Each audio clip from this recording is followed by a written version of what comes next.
बोल बम जय शिव बोल बम जय शिव बोल बम जय शिव बोल बम बोलो बोलो केसरनाथ बाबा की जय। बोलो बोलो रामेश्वर नाथ की जय। बोलो बोलो हरिहरनाथ बाबा की नया नोचर राजा बानी हम कनिया पहिला बेरा करतानी हम सोमरिया सुनतानी नया नोचर राजा बानी हम कनिया पहिला बेरा करतानी हम सोमरिया त जाइबू केकरा संगे असो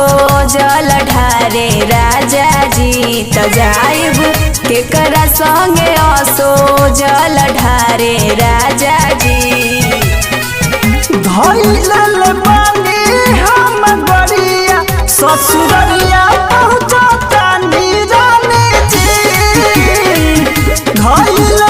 बानी हम गरिया ससुररिया पहुँचतानी रानी जी।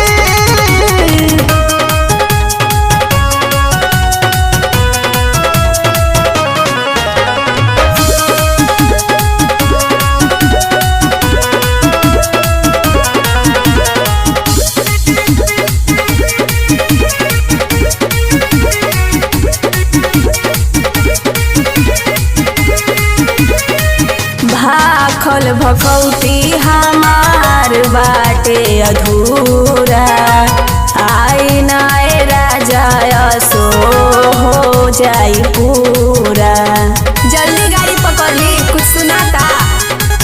सबर कर रानी हम आवत बानी फोनवे पर कहले रहलू जानत बानी तो सब कुछ कइले ले बानी तैयारी राजा जी तो सब कुछ कइले ले बानी तैयारी राजा जी धइले बानी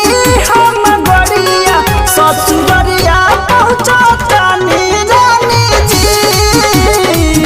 धइले बानी हम गरिया ससुररिया पहुँचतानी रानी जी।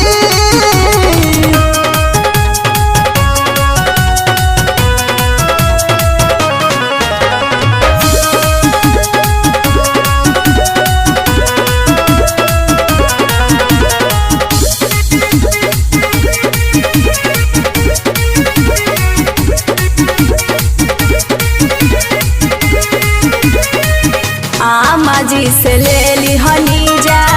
हम परमिशन परदीप पिया जनी होई ससपीसन अरे सबे जाता नइखे ससपीसन कवनो पैसा या कौड़ी बाबा धाम चलल जाई दुनु गोड़े दौड़ी तो संग में चली है मनीषा सोना जादो राजा जी तो संग में चली है मनीषा सोना जादो राजा जी।